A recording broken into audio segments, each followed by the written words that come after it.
Quand j'ai mis cette cartouche dans ma Nintendo 64 au début des années 2000, ma vie a changé pour toujours. Zelda Ocarina of Time, probablement un des meilleurs jeux de tous les temps. Sorti en 1998 sur Nintendo 64, ce jeu a été une vraie claque pour toute ma génération. C'est bien simple, on n'avait jamais vu ça. Un univers riche et complet, une histoire de dingue, un temps de jeu qui explosait tout le reste, et je pense que je me rappellerai toute ma vie du moment où j'ai découvert la plaine d'Hyrule pour la première fois. Maintenant, avec les derniers qui sont sortis en monde ouvert, ça peut paraître un peu ridicule, mais à l'époque, ça me semblait immense, sans limite. Quand tu chevauchais Epona dans cette plaine, tu te sentais libre. Et j'ai eu la même sensation de liberté quand j'ai découvert un petit peu plus tard Final Fantasy VII. Zelda, c'est la licence qui m'a accompagné toute ma vie, comme Pokémon. Et c'est pas pour rien que j'ai une Triforce tatouée sur le bras. L'esthétique, le graphisme, tout le lore et la musique, on en parle de la musique. Dès les premières notes, elle donne des frissons. Et je sais pas vous, mais moi j'écoute encore régulièrement la version orchestrale de la bande-son des jeux vidéo. Et quand Lego a annoncé le set de l'Arbre Mojo, j'étais comme un dingue. Puis comme beaucoup, j'ai vu son prix, 300 €, le nombre de pièces 2500, et là je me suis dit qu'il y avait un problème. Ce set semble cher, peut-être même trop cher par rapport à la promesse. Donc j'ai longtemps hésité, il a été très souvent dans mon panier, et je le retirais toujours à la dernière seconde, juste avant de faire l'achat. Et je sais pas pourquoi, mais il y a un truc bizarre avec ce set. On a tous l'impression qu'il est un peu surcoté, qu'il devrait valoir dans les 200 balles. Donc ouais, c'est un set sous licence, ouais c'est Nintendo, donc forcément c'est cher, mais 300 € pour 2500 pièces, ça semble quand même assez délirant. Et si je m'étais pas lancé dans la création de contenu Lego, je l'aurais sûrement jamais eu dans ma collection. Et donc ce que je vous propose aujourd'hui, c'est de découvrir s'il vaut son prix ou non. Il faut savoir que ce set est un 2 en 1. On peut construire la version de l'Arbre Mojo de Breath of the Wild, ouais j'ai un sacré accent, ou la version d'Ocarina of Time. Et c'est aussi pour ça qu'il a fait débat, parce qu'il y a beaucoup de pièces qu'on n'utilisera pas dans l'une ou l'autre version. Donc on se retrouve avec des pièces inutiles, un peu comme le set du bonsaï. On retrouvera 4 minifigurines exclusives à ce set, 2 Link, un version Ocarina of Time et un autre version Breath of the Wild.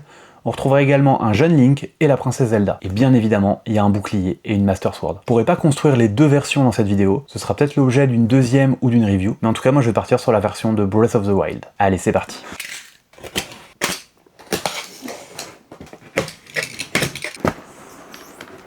Je suis un peu ému.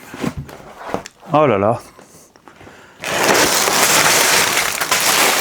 Ouais, je me suis fait de la place, il y a 23 sachets. Et il est temps de découvrir la notice. J'aime vraiment beaucoup les intros des notices des sets sous licence. Il y a toujours des super belles images, plein de petites infos. Mais on n'est pas là pour ça. On est là pour construire l'Arbre Mojo. Et donc voilà à quoi ressemble la version d'Ocarina of Time. Et voilà à quoi ressemble la version que nous, on va construire. Et voici donc la première minifig, ce sera Link enfant. Je pensais que j'allais pouvoir être intransigeant sur ce set. Mais là, rien que la minifig, elle m'a chopé. Je suis foutu. Et donc avec ce premier sachet, on va construire la cabane de Link. Tu te rappelles de sa cabane? La première scène d'Ocarina of Time, quand Navi vient le réveiller. Et d'ailleurs, je vous la montrerai tout à l'heure, mais on a Navi. Allez, c'est parti. Et un de plus.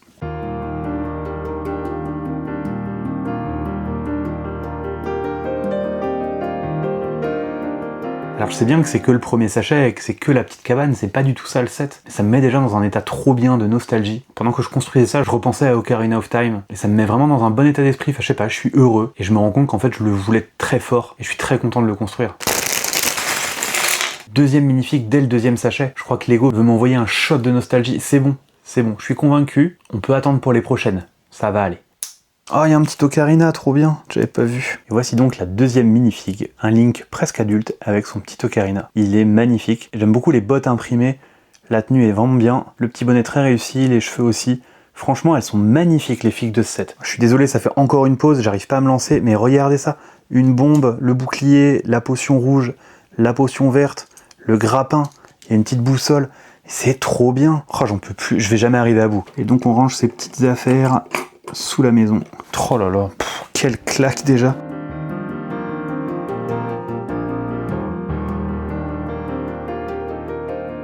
Eh non mais franchement, mais c'est une dinguerie.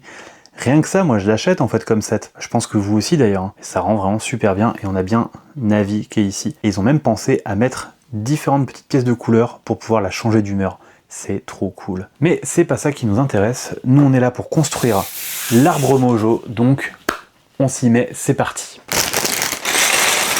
Et encore une minifig. Alors en fait, on va toutes les avoir dès le début. Enfin, au moins c'est fait.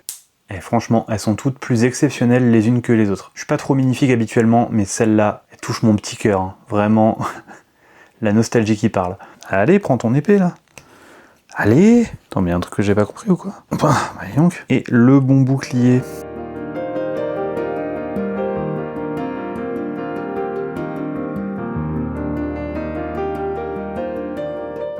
Bon, ça y est, c'est bon, c'est la fin du sachet 3, je suis convaincu, c'est trop beau. C'est tellement détaillé, c'est vraiment tout ce que j'aime. Le souci du détail, plein de petits éléments de déco partout. Par contre, pour la poussière, ce truc, ça va être un enfer. Mais ouais, c'est beau, c'est clair, c'est lumineux. Par contre, si vous aimez pas poser la végétation, je vous le déconseille parce que ça va être que ça. Et regardez ce que je viens de trouver.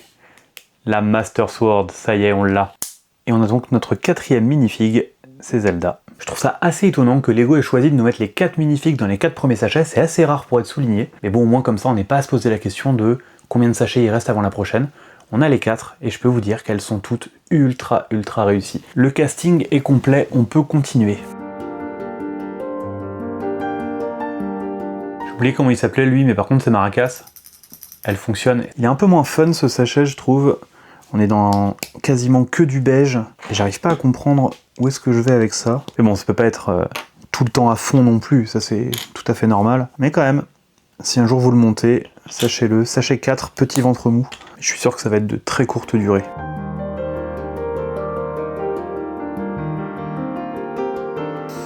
Ah ouais, d'accord. Ça y est, j'ai capté. On va se positionner ça là. Oh là là là là là là, mais qu'est-ce que c'est cool! Et évidemment, j'espérais vraiment commencer par cette partie là avec l'épée qu'on vient mettre là. Ah, c'est génial, c'est trop beau. Bon, allez, c'est pas le tout, mais on va quand même essayer de se finir ce sachet. Ça fait un moment qu'on est dessus là. Et alors, je sais pas vous, mais moi j'évite de me spoiler vraiment ce qui se passe dans les sets. Je regarde très peu la boîte, je regarde très peu les designs, de manière à être surpris quand je construis, ne pas savoir du tout où je vais. J'aime pas du tout savoir ce qui va se passer sur l'étape d'après. Et donc c'est pour ça que je semble peut-être un peu trop surpris, un peu trop enjoué. Mais c'est pas fake en fait, je suis vraiment content. Mais la question que je me pose, c'est est-ce que je suis tout seul à faire ça? Ou est-ce qu'on est une majorité justement à ne pas vouloir être spoil, à ne pas trop regarder? Donc n'hésitez pas à me le dire, ça m'intéresse vraiment de savoir comment vous construisez. Et donc c'est la fin du 2e petit diorama après la cabane de Link. On a donc le diorama de la Master Sword, qui se rattachera d'ailleurs au set de l'arbre mojo. Et c'est vraiment super beau. Et après les 2 petits dioramas, on passe enfin à la construction de l'arbre mojo.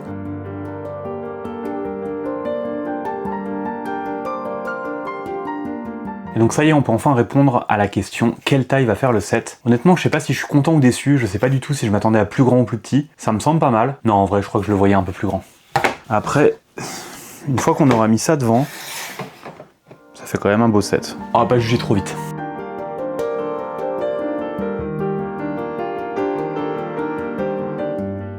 Alors forcément maintenant c'est un peu moins satisfaisant, ça va moins vite, on a moins rapidement un résultat satisfaisant comme sur les petits dioramas, mais ça reste très fun à construire, ça se construit donc en symétrie. Faut faire attention aux excès de confiance parce que forcément à un moment si tu regardes plus la notice tu vas te faire avoir, mais franchement ça va vite, les couleurs sont belles, c'est très agréable à construire, je passe vraiment un bon moment. Pèse lourd celui-là.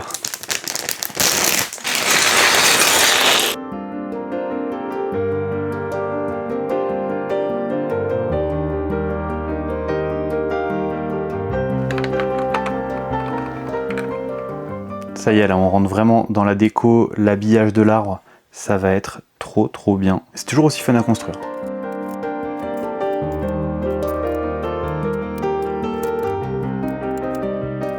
C'est donc maintenant qu'on doit décider si on part sur la version Breath of the Wild ou la version Ocarina of Time. Je viens donc de finir le 9e sachet et on va attaquer du coup les 10 et 11 pour faire celui-là. Et je suis assez curieux de voir combien de pièces il restera à la fin. Il y a l'air d'y avoir au moins 3-4 sachets pour faire la version d'Ocarina of Time. Donc ouais, j'ai hâte de voir combien de pièces sont inutiles et si on va pouvoir les utiliser pour faire autre chose. Mais avant tout ça, eh ben, il va falloir qu'on se termine celui-là. Et c'est reparti. Je vais me répéter, c'est vraiment sympa à construire. Et j'espère que Lego nous sortira d'autres sets sur la licence de Zelda, ce serait cool. Je sais pas ce que vous en pensez d'avoir un set d'un des sanctuaires avec une énigme à résoudre à l'intérieur. Ça pourrait être quand même sacrément sympa. Ou même la fontaine des fées ou un village. Franchement, ce serait top. Comment ça, il y a des pièces en Technics? Bah, j'ai pas signé pour ça, là. Eh ben, allez.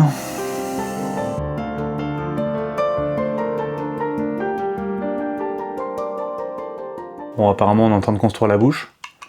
Et là, je suis typiquement dans cette phase, je pense que vous la connaissez aussi, où vous êtes au milieu d'un sachet et vous vous dites « Ah, ça va pas être si ouf que ça ». parce que c'est pas fini. Vous voyez de quoi je parle? Et là, moi, je suis vraiment pile là-dedans, je me dis, ouais, pourquoi pas, on va bien voir, mais je sais qu'à la fin, ça va être une pépite. Mais on a toujours des doutes dans ces moments-là. C'est pour ça qu'il faut rien lâcher et continuer. Donc il est temps d'assembler ça. On va enfin découvrir ce que ça donne. En essayant de rien péter, évidemment. Dites-vous que là, je l'ai pas encore vu, moi. Alors là, j'ai vraiment aucune idée d'où on va, de ce que je suis en train de construire. Mais c'est ça qui est bon. C'est ça qu'on aime. Je suis super intrigué là. L'intérêt est en train de revenir. C'était un peu essoufflé durant ces dernières minutes, mais là, ils m'ont rechopé.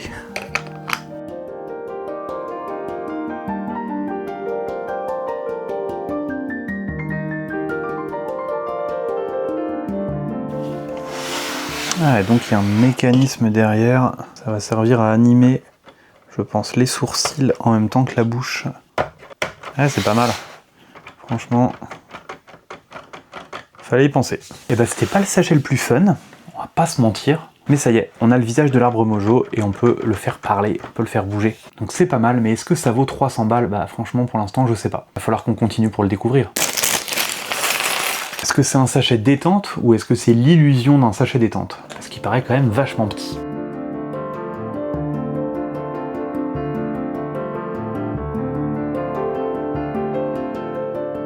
C'est la fin du sachet 12, on est en train de faire tout l'intérieur de l'arbre.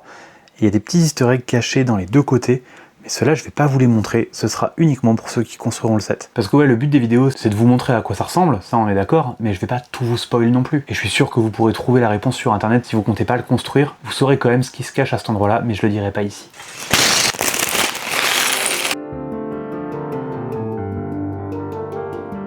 Bon allez, on va pas perdre trop de temps, les côtés sont faits, on va pas s'extasier là-dessus, on continue. Oh, 2 sachets d'un coup, ouf!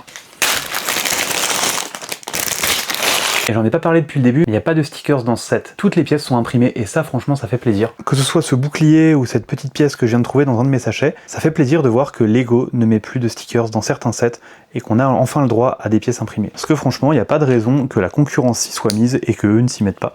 Donc pour ça, bien joué, bravo Lego, ça fait plaisir de voir que vous écoutez un petit peu les fans et que vous avez compris que les stickers on n'en voulait plus.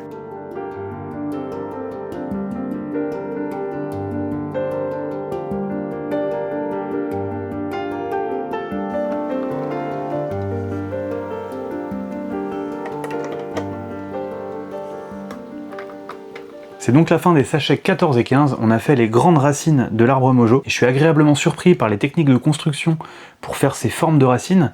Il n'y en a pas une qui se ressemble, donc c'est pas super répétitif à faire. Franchement, ça s'emboîte super bien, et tout de suite en 2 sachets, ça donne une autre dimension au set. Je le trouve de plus en plus beau.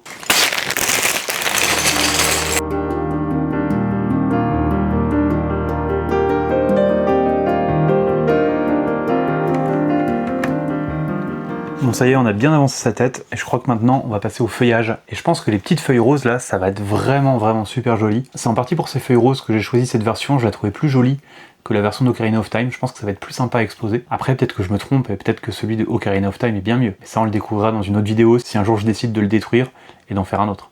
Oh là là, regardez-moi ce bordel, on va se marrer. On a donc un sachet avec les branches et un sachet avec les feuilles. Ça sent la souffrance, moi je vous le dis. Rien que ça déjà c'est trop bien, je suis trop content.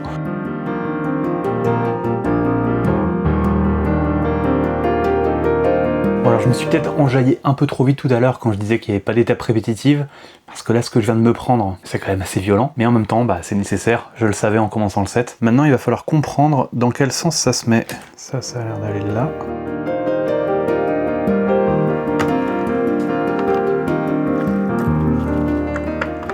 Ok, bon alors moi je l'ai pas encore vu. Ah ouais, si c'est cool quand même. C'est carrément cool. Bon, il est pas fini, mais je vais quand même vous le montrer. Franchement, ça rend bien. Hein.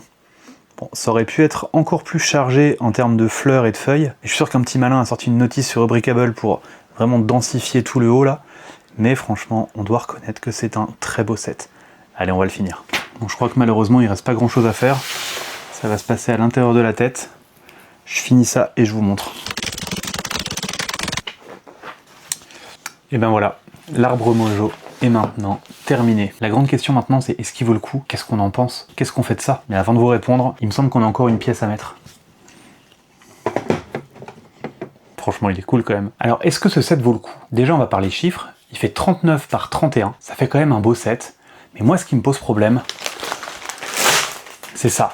Toutes les pièces non utilisées. À vue de nez, je dirais qu'il y en a au moins 500. Je me suis pas amusé à compter, je suis pas allé voir sur le net, mais je suis sûr que l'info est trouvable. Prenez pas ce que je dis pour argent comptant. Mais voilà, on a payé pour ça en plus, et c'est un sacré problème. Parce que pour un set à 300 €, effectivement, il est pas si gros. Donc ok, il y a la licence, ok, il y a le 2 en 1. Est-ce que ça aurait pas été plus strat de la part de Lego de sortir une version de l'arbre mojo en un peu plus gros et sans la version 2 en 1. Je sais pas ce que vous allez en penser, et ça m'intéresse énormément. Est-ce que vous préférez avoir la possibilité de construire 2 sets en un, ou alors est-ce que vous préférez avoir un plus gros set et utiliser toutes les pièces? On va quand même parler des points positifs. Le set est beau, vraiment très beau. C'est vraiment un set à exposer, c'est pas du tout un set pour jouer, et je suis très content qu'il rejoigne ma collection. La gestion de la végétation, cette petite avancée, le petit diorama de la Master Sword, franchement c'est magnifique. Petit bémol pour ce qui se passe à l'arrière, honnêtement, on aurait pu avoir un truc un peu mieux fignolé. On sent vraiment qu'il est fait pour être exposé dos à un mur et qu'on va pas regarder l'arrière. Il y a 2-3 petits trucs de détail à l'intérieur, mais c'est pas ce qui fait tout le set. J'aurais aimé également, comme beaucoup je pense, pouvoir densifier un peu plus la végétation au-dessus, mais c'est toujours pareil avec les arbres Lego, on trouve toujours qu'il n'y a pas assez de pièces. Même s'ils en mettaient 2 fois plus, on serait pas forcément plus content. Donc je comprends le parti pris. Je vais quand même chercher s'il n'y a pas un moyen de densifier un petit peu la couronne là au-dessus. Je pense que ça pourrait améliorer grandement le set. Je l'ai dit un peu plus tôt, mais les minifigs sont vraiment magnifiques. Rien à dire là-dessus, elles sont géniales. Comme d'hab, on aurait aimé en avoir plus. Mais c'est toujours pareil, on réclame, on réclame. J'ai pas chronométré, mais je pense qu'il m'a fallu environ 5 heures pour le monter, en sachant que je filme, donc forcément ça rallonge un petit peu la durée de montage, mais pas de beaucoup. J'ai pris beaucoup de plaisir à construire les premiers sachets. La construction de l'arbre en soi est assez intéressante, il n'y a pas trop d'étapes répétitives à part les petites feuilles, et il y a des techniques de construction que j'avais jamais vues. Donc je suis très content d'avoir expérimenté ça avec vous. Je vois pas trop ce que je pourrais vous dire de plus, si ce n'est que je pense que c'est un set qui est vraiment destiné aux fans hardcore de Zelda comme moi. Je suis pas sûr qu'une personne qui ait joué juste à un jeu ait envie de mettre 300 balles pour un set comme celui-là, mais par contre, si comme moi vous avez grandi avec Zelda, je comprends tout à fait que vous ayez envie de l'avoir. Est-ce que vous devez l'acheter? Bah franchement, c'est pas à moi de répondre à cette question. C'est un beau set, mais ouais, le prix fait mal. Je pense que je vais avoir du mal à avoir un avis très tranché, mais en tout cas, j'ai zéro regret de l'avoir acheté. Je suis très content de l'avoir dans ma collection, même si au final, je préfère limite ça. Franchement, la cabane de Link, c'est mon énorme coup de cœur.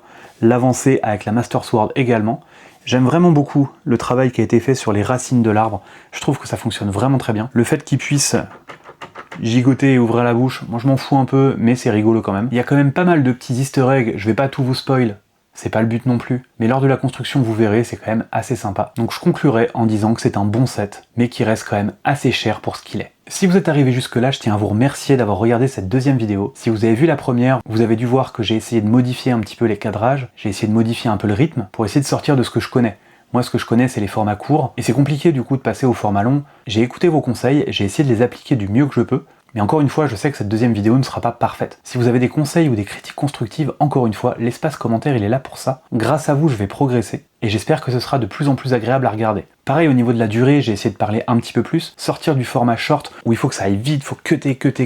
J'ai essayé de prendre un petit peu plus le temps de discuter. Je sais pas si c'est bien, en tout cas, n'hésitez pas à me dire si ça vous a plu ou non. Et merci beaucoup pour vos retours sur la première vidéo, ça m'a fait très chaud au cœur. Honnêtement, je pensais pas dépasser les 1000 vues. Je suis très content qu'elle vous ait plu, et j'espère que celle-là vous plaira encore plus. J'espère pouvoir vous sortir une vidéo la semaine prochaine.